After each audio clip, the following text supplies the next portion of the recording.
money. All right, let's turn now to the forecast. We know we'll be watching for some chance for some rain tonight, but will we have to keep the umbrellas out for Friday and the weekend, Brad? The good news is no. I mean, early in the morning tomorrow, maybe a shower, but I think the day will improve. Now, the first batch of rain is really kind of falling apart. We still have some heavier downpours kind of going strong here in parts of southeastern Mecklenburg County, Mint Hill, Matthews, heading towards Unionville, just north of Monroe, southern tip there of Cabarrus County. But as you look to the north, there are some new showers developing, and these have been really coming together here in northern parts of Iredell County. In Mecklenburg County, Charlotte for Uptown Fan Fest looking good right now. We'll try to keep it that way, though we do have some scattered showers trying to develop. Again, like I said, up along Interstate 40, it looks like new cells developing back in Upper Burke and Caldwell County. So that will be the next batch we'll have to watch. There's one front here. You can kind of see it. It's more of the weaker of the two fronts. The second one is right here. You can see that clearly as well on the radar and satellite. That's the leading edge of the really comfortable air that's heading our way. You look at the temperatures behind that first front,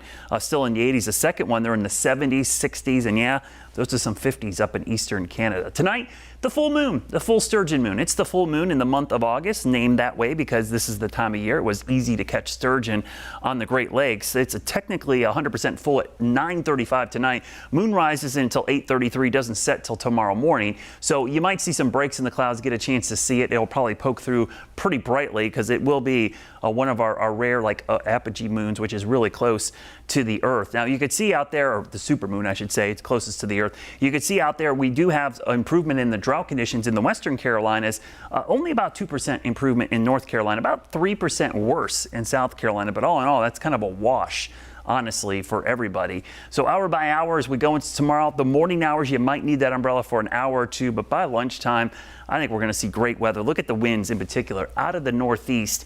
That's a sign of that cool, dry air dropping in. And you can see the northeast winds, really supplying that comfortable air, really giving us some of the best weather we've seen in, I would say, about 2 months. And we just have not seen anything remotely close to this comfortable since about the middle of June when we had some dry air in place. It was still pretty warm, but we didn't have the crazy humidity of the last couple of weeks. And you could see those northeast winds.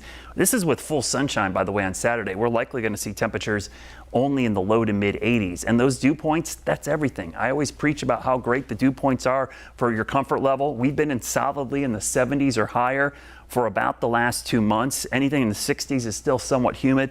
You get in the 50s in the summer, that's comfortable. And we could briefly dip into the 40s, which would be just unbelievable. So we'll have reverse heat indices this weekend. It'll actually feel the same or lower than the temperature outside, not higher like we've seen for the past 2 months or so. So it's a rare treat to get dry air in here. Not only will it be dry from a dew point standpoint, but dry from a rainfall standpoint as well as we get a break from those afternoon storms. Tomorrow's rain, it's in the first half of the day as we see a pop-up storm possible with the front, maybe the secondary front, but the weekend, Chamber of Commerce right there for August doesn't get much better than that. Mid 80s for highs, low dew points, morning lows in the upper 50s and low 60s.